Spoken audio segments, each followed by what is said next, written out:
안녕하세요. 오늘 또 14차시 함께하게 될 이상훈입니다. 자, 지난 시간에 우리가 향수 분석까지 다 마치고 선생님이 향수 우리 교과서 61쪽부터 62쪽에 해당하는 학습활동 풀어오라고 했는데 다 잘 했을 거라고 생각합니다. 선생님 강의를 들었으면 이 학습활동 내용을 채우는 데 있어서 큰 무리가 없었을 거예요. 그래서 오늘 같이 학습활동을 확인해 보기 전에 마지막으로 이 향수라는 제재에 대한 설명을 마지막으로 하겠습니다. 자, 그러면 강의 보도록 하겠습니다. 자, 첫 번째 제재 연구입니다.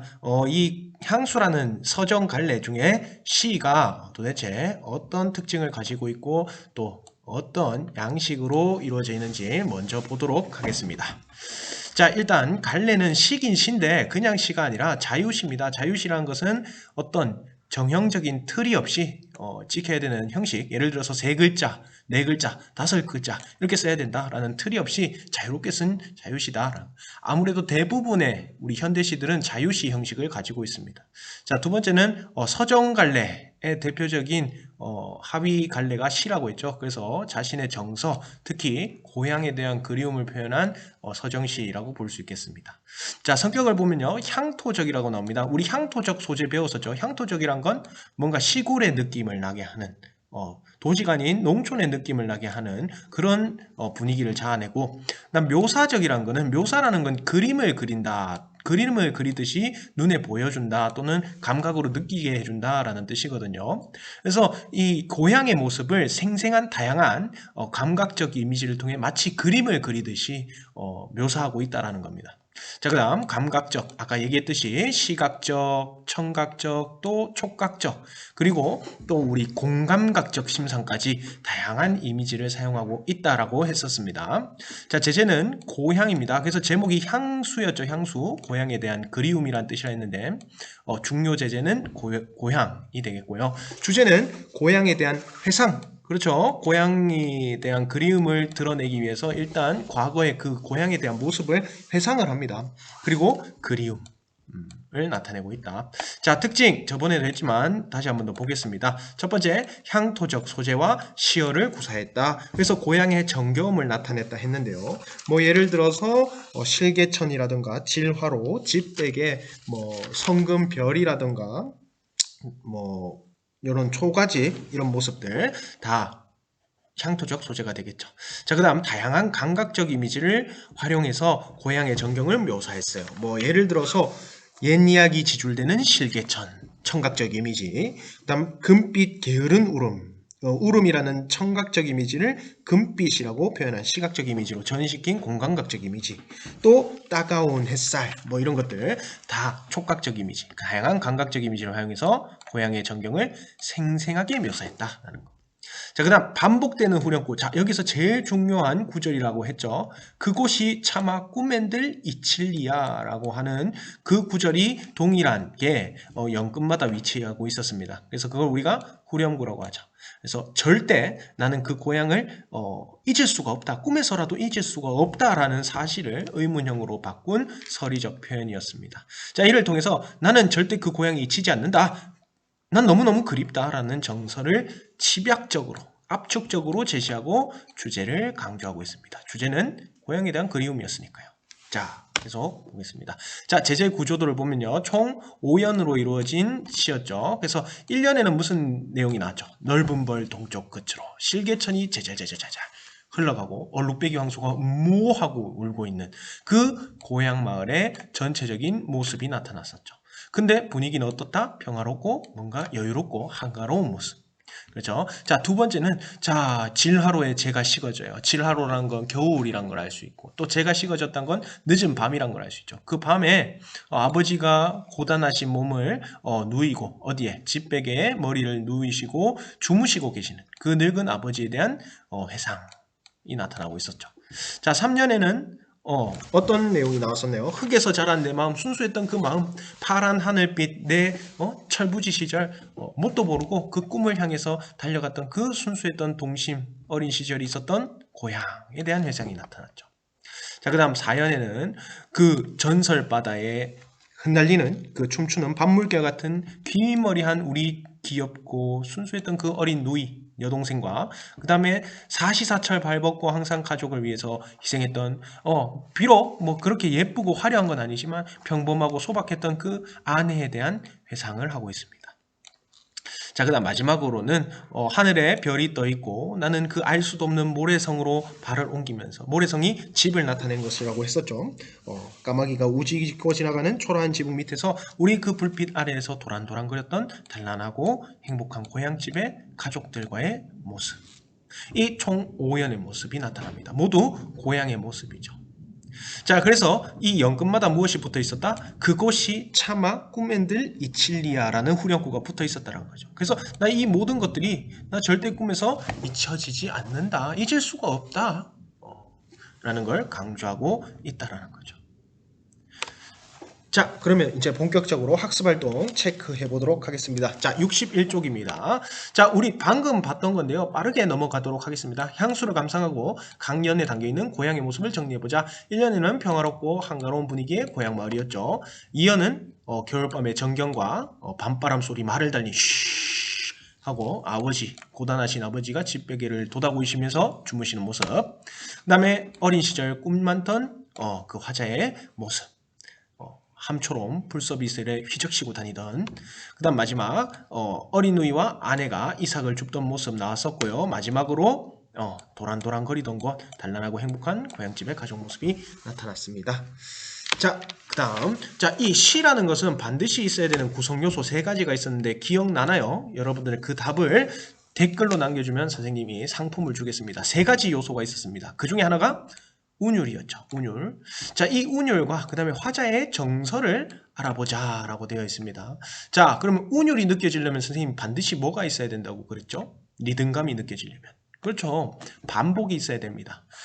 순이야. 한 번 가지고 리듬이 없죠. 순이야, 순이야, 순이야, 순이야. 반복을 해야 운율이 느껴집니다. 그러면 운율을 찾아내자라는 것은 이 시에서 운율을 형성하는 요소를 파악해보자는 건 반복되는 부분이 무엇이냐를 찾으면 되겠죠. 자, 어떤 요소가 반복되느냐? 자, 생각을 해봅시다. 향수에서 반복됐던 것 첫 번째 바로 떠올라야죠. 그곳이 차마 꿈엔들 이칠리아라는 후렴구가 반복됐어요. 그렇죠? 그 다음 한 가지 더 있는데 무엇이었죠? 그렇죠. 뭐뭐 하는 곳, 미은 곳이란 것이 연금마다 반복됐습니다. 기억납니까? 뭐뭐 하던 곳이란 거. 그것이 반복돼서 뭔가 연이 규칙적으로 배열되는 느낌이 됐었죠. 자, 그러면은 찾아보도록 하겠습니다. 첫 번째, 유사한 의문이 반복됐다. 의문이란 건 여러분들 갈로치고 적어주세요. 자음 모음입니다. 자음이나 모음이 반복된 게 있었나요? 찾으려면 너무 많아요. 눈에 띄게 뭔가 반복된 자음 모음이 없죠. 그래서 이것은 일단 아닙니다. 자, 음보는 우리가 한 줄이나 한 행을 읽었을 때 느껴지는 끈을 읽는 단위인데요. 자, 한번 읽어볼게요. 넓은 벌 동쪽 끝으로 옛 이야기 지줄되는 실개천이 회돌아 나가고. 자, 여기서 음보를 느낄 수 있냐? 음보를 느낄 수가 없습니다. 마땅히 끊어 읽어야 될 부분을 찾지를 못하겠어요. 그리고 사실 우리나라의 음보는 2가지 종류밖에 없습니다. 3음보나 4음보. 다시 말하면 3번 끊어 읽거나 4번 끊어 읽는데 우리 넓은 벌 동쪽 끝으로 옛 이야기 지줄되는 실개천이 회돌아 나가고 이걸 읽었을 때 3번 끊어 읽거나 4번 끊어 읽혀지지가 않죠. 그래서 음보는 없다. 자, 문장 구조가 반복된다. 다시 말하면 문장이 반복된 게 있냐? 있었죠. 그곳이 차마 꿈엔들 이칠리아. 자, 요거 되겠네요. 자, 일정한 수의 음절이라고 있는데 음절은 글자 수입니다. 갈로 치고 적어주세요. 글자 수. 뭐 2글자면 2글자, 3글자면 3글자 이렇게 반복되냐? 없죠. 어머니, 어머니, 아버지, 어머니 이런 식으로 3글자가 반복되거나 4글자가 반복되는 거 없습니다. 자, 영과 행의 규칙적인 배열이라고 되어 있는데 자, 일단 규칙적으로 배열될 수밖에 없어요. 왜? 후렴구가 연금마다 붙어 있으니까 통일성을 준다고 쌤이 저번 시간에 설명을 했습니다. 자, 그 다음에 뭐뭐 하던 곳, 뭐뭐 하는 곳이란 것이 이 연금마다 붙어 있잖아요. 그래서 뭔가 통일성을 주고 있죠. 마찬가지 여기에 해당되겠습니다. 자, 찾으면 이렇게 되겠죠. 자, 이 시는 각 연마다 뭐뭐 하는 뭐뭐 하던 곳의 반복과 각 연의 마지막에 후렴구가 붙어있죠. 그곳이 차마 꿈엔들 이칠이랴라는 후렴구의 반복을 통해 운율을 형성하고 있다. 결국 반복을 통해 운율이 형성된다는 거. 자, 뒤로 넘어가 보겠습니다. 자, 이 시에서 반복되는 다음 시구, 자, 후렴구에서 담긴 화자의 정서가 어떠한지 말해보자. 자, 중요한 시구입니다. 그곳이 차마 꿈엔들 이칠리야. 이게 무슨 뜻이냐? 그곳이 차마 내가 차마 꿈에 선들 내가 그걸 잊을 수 있겠느냐라고 하는 부분이라 그랬죠. 내 이 고향을 꿈에서 잊겠느냐? 못 잊는다라는 거죠. 자, 이것을 계속 강조함으로써 뭘 나타내고자 하는 걸까요? 그렇죠. 나는 꿈에서도 안 잊힐 만큼 나는 그 고향이 너무너무 그립다라는 것을 강조하는 거겠죠. 계속 반복하면서. 자, 그래서 답 봅시다. 그곳이 차마 꿈엔들 이칠리아는 꿈에서도 고향이 잊히지 않는다는 서리적인 표현이에요. 그렇지? 잊히지 않는다라고 말한 게 아니라 잊힐 수 있겠느냐라고 의문문형으로 바꿨죠. 그래서 이걸 서리적 표현이라 하는데 이런 의미로 평화롭고 단란한 고향의 모습을 그리워하는 화자의 정서가 잘 드러나 있다라는 거예요. 강조된다라는 거죠. 자, 진짜 뒤로 넘어가 보겠습니다. 자, 심상. 자, 이것도 시의 구성 요소 중에 하나였죠. 그 다음 표현기법. 이건 선생님이 저번에 설명을 못한 것 같은데 시의 구성 요소 중에 하나입니다. 마찬가지. 그러면 정답 다 나왔습니다. 댓글에 꼭 남겨주세요. 자, 심상은 선생님이 뭐라고 했습니까? 시를 읽으면서 마음속에 떠오르는 이미지라고 했습니다. 심상이라 하기도 하고 이미지라고 하기도 하죠.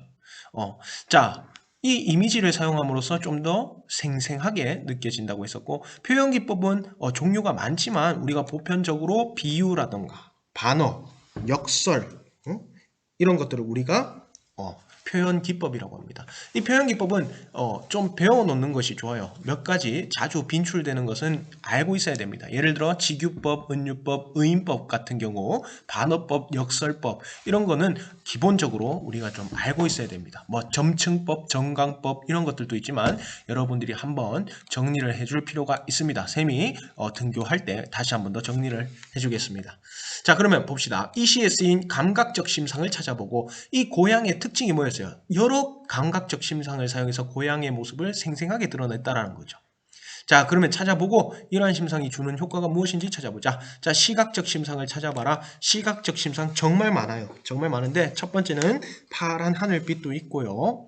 그 다음에 얼룩배기 황소도 있었죠. 얼룩이 이렇게 묻어있는 황소의 모습 마음속에 떠오르나요? 그다음 검은 기민머리 날리는 검은색이라는 색이 들어간 것도 시각적 이미지가 되겠죠. 그 다음에 석금별, 하늘에 듬성듬성 떠있는 별의 모습도 오감 중에서 시각으로 느껴지는 이미지. 흐릿한 불빛 이런 것들 모두 다 시각적 심상입니다. 그래서 뭔가 생생하게 이 대상이 느껴지게 되겠죠. 자, 청각적 심상은 귀로 들리는 이미지, 실제로 들리진 않겠지만 마음속으로 뭔가 귀로 느낄 수 있는 이미지죠. 자, 첫 번째는 실개천.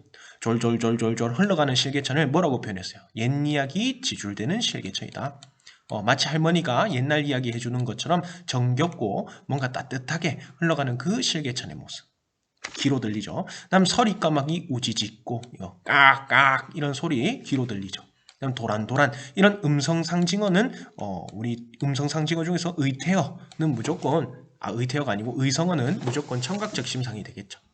자, 귀로 들리는 이미지였습니다. 촉각적 심상은 피부로 느껴지는 거. 뭔가 따갑다, 차갑다, 따뜻하다 이런 것들이 되겠죠. 그래서 풀섭 이슬의 함추럼 휘적시던. 선생님 왜 함추럼 휘적시는 게 시각적 이미지가 아니고 촉각적 이미지예요? 함추럼이란 건 뭔가 젖어 있는 모양이에요. 젖어 있다라는 건 우리가 눈으로도 볼 수 있지만 사실 느껴지는 건 어디예요?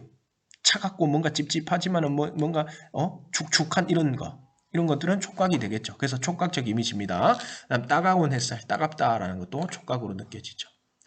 자, 그런데 특이하게 하나의 심상이 아니라 이 별개의 현실적으로 우리가 느낄 수 없는 공감각적 심상이라는 게 시에서 사용됩니다. 하나의 심상을 다른 심상으로 전환시켜준 거 우리가 공감각적 심상이라고 한다 했죠. 두 가지가 있었는데요. 첫 번째, 얼룩배기 황소가 해설피 금빛 게으른 울음을 운다 했었어요. 자, 울음이란 건 청각적 이미지죠. 이거 청각. 근데 금빛이란 거는 색깔이니까 시각이란 말이에요. 그래서 이 청각을 시각적 이미지로 전환시켜주고 있다. 그래서 이걸 시각적 이미지라 하는 것이 아니라 공감각적 이미지라고 합니다. 자, 이거 말고 또 하나 더 있었죠? 밤바람 소리 말을 달리고. 자, 밤바람 소리긴 밤바람 소리예요. 청각적 이미지잖아. 맞지? 쉬. 근데 이거를 세차게 분다는 걸 좀 더 생생하게 드러내고 싶어서 말을 달리고 마치 말이 달라가듯이 빠르게 불고 있다는 걸 시각적으로 전환하고 있죠. 그래서 청각적 이미지를 시각적으로 전환한 공간극적 이미지가 되겠습니다. 자, 마찬가지 밤바람 소리가 좀 더 생생하게 들리게 되겠죠. 자, 여기서 울음이 좀 더 무겁고 뭔가 느리고 그런 느낌을 더 부여하게 된다는 겁니다. 자, 그러면은 이 심상이 주는 효과는 무엇일까? 아까 말했듯이 고향의 모습을 감각적으로 드러내서 고향에 대한 그리움을 생생히 느낄 수 있게 한다. 이 고향이 좀 더 정겹고 좀 더 뭔가 눈에 선하고 피부로 느껴지고 또 뭔가 구체적인 그런 느낌을 부여한다라는 거죠. 그래서 왜 이 시가 예술적인지 알겠죠, 여러분들? 그냥 말로 표현한 것보다 훨씬 더 생생하게 우리가 글만 읽었을 뿐인데, 시만 읽었을 뿐인데 그 고향의 모습이 떠오르게 만들어준다. 자, 그러면 마지막 정리가 하기 전에 미안합니다. 표현기법 한번 봅시다. 자, 여기서 큰 표현기법이 두 가지, 사실은 세 가지죠. 서리적 표현까지, 서리법까지. 자, 그런데 두 가지 더 보도록 하겠습니다. 자, 일단 옛 이야기 지줄되는 실개천에 사용된 표현 방법은 뭘까? 아까 이미지상으로는 선생님이 청각적 이미지라고 했었는데 이게 어떤 표현 방법이 쓰였을까요? 첫 번째, 실개천은 여러분들 사람이에요, 사람이 아니에요? 사람이 아닌 냇가죠. 그러면 이 냇가가 지금 옛 이야기를 지줄댄다는 건 뭐예요? 제잘제잘거리다, 입으로 말하다 이런 뜻이잖아요. 실개천이 말을 할 수 있어요? 없죠. 사람이 아니기 때문에 말은 사람이 하는 겁니다. 맞죠? 그래서 사람이 아닌 것을 사람처럼 표현했다. 뭔가 그래서 좀 더 친숙하고 생동감 있게 나타냈다. 그래서 이런 것들을 우리가 뭐라 그러냐? 의인법이라고 합니다. 사람이 아닌 것을 사람처럼 나타냈다. 그래서 좀 더 정겹고 뭔가 친숙해 보이잖아. 맞지? 실개천이 그냥 사물이라고 생각하면 별로 안 친숙한데 사람처럼 생각하면 우리가 좀 더 친숙해진다. 그래서 정겹고 따뜻한 고향의 모습을 떠올리게 한다. 자, 두 번째는 전설 바다에 춤추는 밤물결 같은 검은 기민머리라고 했어요. 누이는 빼고요. 자, 누이의 머리, 기민머리가 검은 그 기민머리가 전설 바다에 춤추는 밤물결 같다고 했어요. 야, 너는 참 얼굴이 꽃 같구나 라고 했을 때 뭐뭐 같구나 같다라고 직접 비유를 한 거죠. 기민머리가 찰랑찰랑 검게 빛나는 모습이 마치 전설 바다에 있는 밤물결이 울렁울렁거리는 모습 같다. 그래서 직접 비유한 거니까 우리가 뭐라 그러냐? 직유법이라고 합니다. 자, 그래서 사랑스럽고 신비로운 누이의 모습을 생생하게 전해준다는 거죠. 우리가 비유를 하면 좀 더 참신하고 뭔가 대상을 효과적으로 뭔가 드러낼 수가 있겠죠. 그냥 뭐 의자라고 하지 말고 뭔가 돌처럼 딱딱한 의자 하면 뭔가 더 딱딱하게 느껴지는 것이잖아요. 그래서 비유법 중에서 직유법을 사용했습니다. 자, 둘 다 어디에 들어가냐? 비유법입니다. 의인법과 직유법. 다시 한 번 더 설명하겠습니다. 사람이 아닌 것을 사람에 비유하는 것을 의인법. 그 다음에 뭐뭐 같이 뭐뭐처럼처럼 이렇게 연결 어미를 통해 직접 비유한 것을 우리가 직유법이라고 합니다. 하나 더 있는데 무엇이냐? 은유법입니다. 은유법은 말 그대로 은근하게 비유하는 방법입니다. 그래서 내 마음은 호수요 이런 식으로 뭐뭐 같이나 뭐뭐처럼 없이 그냥 바로 비유해버리는 거예요. 은근하게. 그래서 이런 것을 우리가 은유법이라고 합니다. 그러면 우리 교과서 64쪽으로 한번 돌아가 보도록 하겠습니다. 자, 향수 정리하겠습니다. 자, 서정갈래. 우리가 지금 이 단원에서 배우고 있는 건 서정갈래죠. 서정갈래의 특성부터 한번 보겠습니다. 서정갈래는 일단 인간의 생각이나 정서를 표현하는 걸 서정갈래라는데 운율이 있는 함축적인 언어로 독자에게 전달한다. 함축적이란 건 우리 향수에서 파란 하늘빛처럼 꿈도 의미하고 이상도 의미하고 동경 뭐 이런 것들을 의미하잖아. 맞지? 순수. 그래서 여러 가지를 포함해서 압축한 언어로 독자에게 전달해요. 그래서 간결하죠. 대표적인 하위갈래는 시가 되겠습니다. 우리 자유시 향수 배웠었고요.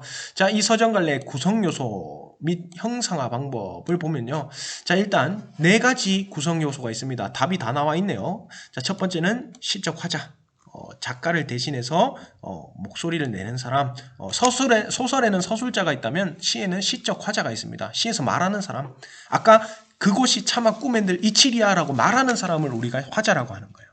그래서 이 사람의 상황과 어조를 통해서 정서와 태도를 우리가 알아내야 된다는 거죠. 이 사람은 지금 고향이 그리운 걸 보니 고향이 없구나, 고향에 떠나왔구나 이런 상황과 그다음에 내가 그곳이 잊히겠느냐 라고 하는 거, 잊히지 않는다라는 뭔가 절대 잊을 수 없다라는 강한 어조를 통해서 정말 그리운가 보다 이걸 알 수가 있는 거죠. 자, 그 다음 심상, 아까 선생님이 이미지라고 했습니다. 마음속으로 떠올리는 감각적 인상. 정말 많은 다양한 심상이 사용됐죠. 시각적 이미지, 청각적 이미지, 공감각적 이미지, 촉각적 이미지. 자, 그래서 해자의 생각이나 느낌을 감각으로 구체하여 생생하게 드러내요. 특히 향수에서는 고향의 이미지를 생생하게 드러냈다. 자, 그 다음 운율. 반복을 하면 느껴지는 그 음악적 요소죠. 그래서 유사한 의문이나 단어, 문장 구조의 반복. 행과 연의 규칙적인 배열, 우리 향수에 해당했습니다. 다음 음성상징어, 도란도란을 음성상징어도 대부분 반복되거든요. 그래서 이런 것들로 인해서 운율이 느껴진다.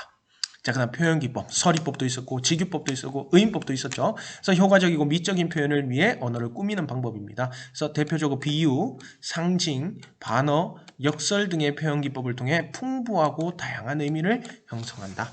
자, 그러면 이것들이 개별적으로 노느냐? 아니죠. 음식처럼 하나로 유기적인 관계를 이룬다고 했었습니다. 그래서 서정갈래 이런 화자, 심상, 운율, 표현기법이 주제를 전달하기 위해서 하나하나 긴밀하게 연결돼서 작품을 이룬다라는 거. 이런 거 따로따로 외우면 안 돼요. 알겠지? 하나가 어우러져서 결국 고향에 대한 그리움이란 걸 좀 더 효과적으로 드러낸다라는 거. 자, 그러면 우리 오늘 여기까지 하겠습니다. 우리 다음 시간에는 장마 들어가도록 하겠습니다.